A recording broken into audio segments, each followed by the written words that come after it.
I'm sitting down with Platinum member Rachel Carey today, who is the CEO, or otherwise known as Chief Empowerment Officer of Allara Support Services, who is a rapidly growing NDIS local service provider. So, Rach, give us a little snapshot of your business and how you help. Perfect. So Allara Support Services was established 3.5 years ago. So we're still babies in business, I think. We are what we refer to as the supported independent living specialist. So for those who aren't familiar with the NDIS, what that essentially means is how to support people independently. We typically care for people across a 24-hour period in a residential setting. So whether that be a group home or a vertical model where we have apartments or anywhere in between. Yeah. That's that in a nutshell. That's it in a nutshell. Well, speaking of rapidly growing, you have gone from like 4 employees, is that right, to like upwards of 100 in the last 3 years. Talk a little bit about that growth and some of the challenges in growing so rapidly. Wow. Okay. You fail and pick yourself up very quickly. That's probably one of my biggest lessons. But in terms of the growth, we started in my lounge room in Glenmore Park. We've now moved offices 4.5 times. Yeah. So we started with myself and 2 other support workers and then another manager. And we've now grown to over 300 staff across our business. We have 26 SIL services across New South Wales. We currently service from SIL. Yeah. Yeah. Look at you with acronyms. Yeah. Essentially SIL is supported independent living. Right. That is the acronym. Yeah. So, and we're head offices in Penrith, then we service down to Illawarra and out to sort of Central West, Bathurst, Orange, those kinds of areas. Yeah. And it's a really highly competitive industry, right? Mm-hmm. So, and really small profit margins. How do you ensure that you're delivering a high quality of care for your clients, but also maintaining a healthy bottom line? Yeah, that's a very it's a very hard task in the NDIS. I think the common theme in the mainstream media and population is that there's this NDIS truck of cash, waiting, and that's all we sort of hear about on, your 6 p.m. news. But however, that's not the reality of operating as an NDIS provider. Our profit margins are very lean and we have to learn how to find the efficiencies in our business. One thing I've been really strong about from the onset was finding the best way to automate whatever I could. I came from a large NFP organisation and they were a little bit backwards. We were still doing timesheets on paper, and all of those manual laborious tasks. So it was really important to me from the get-go that I found the most efficient way of doing things. So automation has been a big part of our business.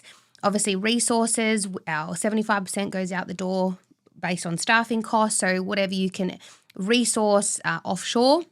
We've got, a few team members that we offshore items where we don't need them to be on site or with clients or customers, and then that allows our managers or our frontline staff to be dedicated to the care that they're delivering as well. Right. Let's talk a little bit about diversification, because it seems to me that you're a bit of a diversification queen. Yeah. And that's part of your business success as well.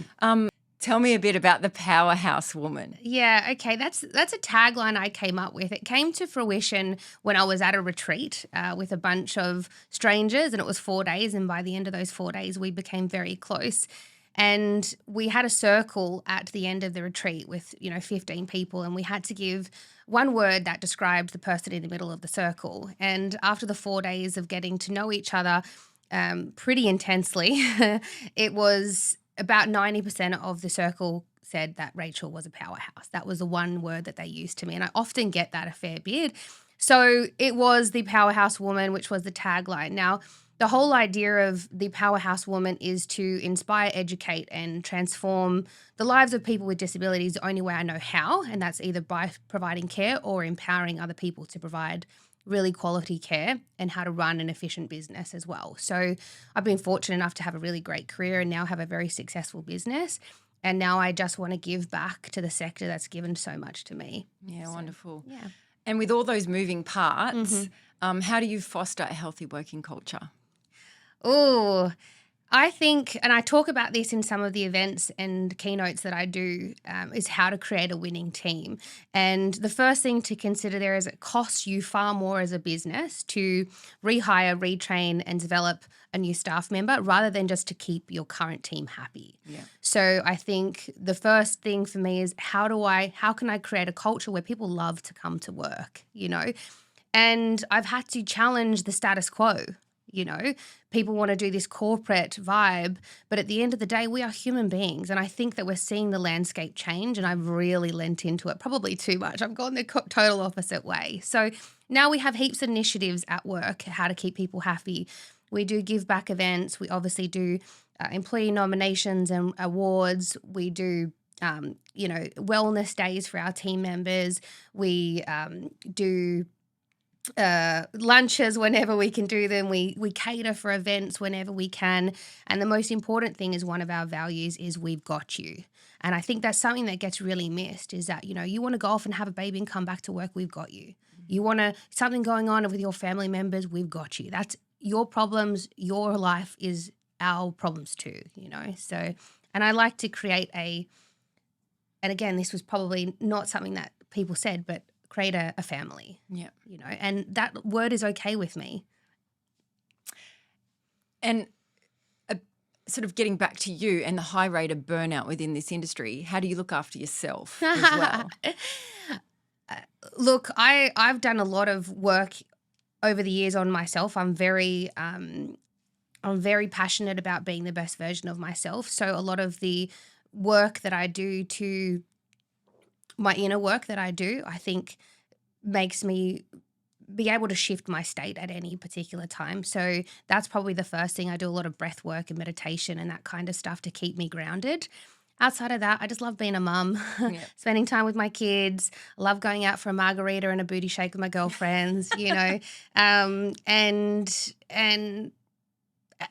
holidaying as frequently and as often as I can. But I find that if you love what you do and you're passionate about what you do, then that brings me a sense of joy and fulfillment like no other anyway. So meaningful aspiration. Absolutely. So you're also part of the Chamber Collective and the Chamber in general. You've been a member for quite some time.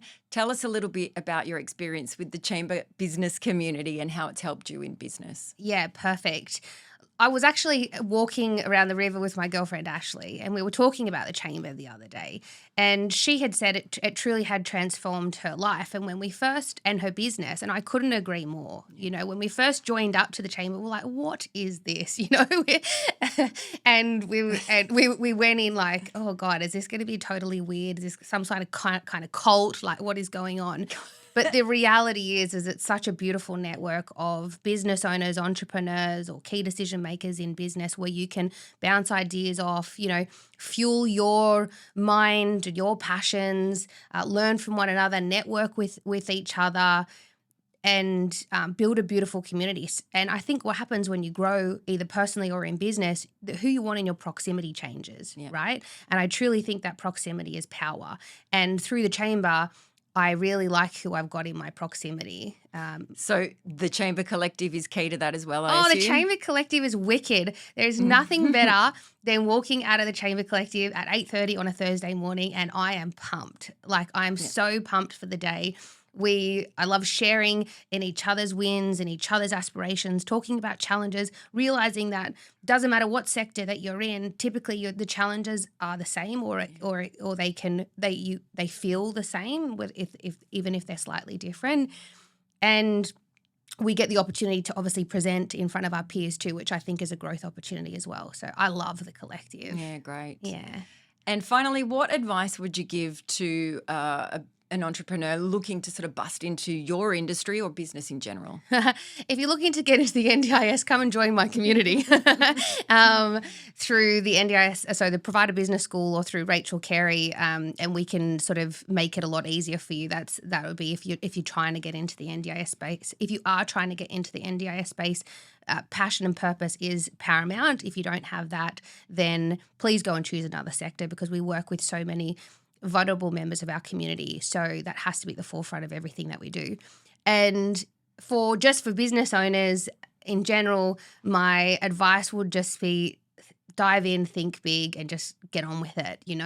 Take the risk, fantasize on what could happen, and just go for it. Otherwise you'll just sit thinking and wishing and hoping and never knowing. The only way to do it is to take action. Thanks so much, Rachel. Yep, my pleasure.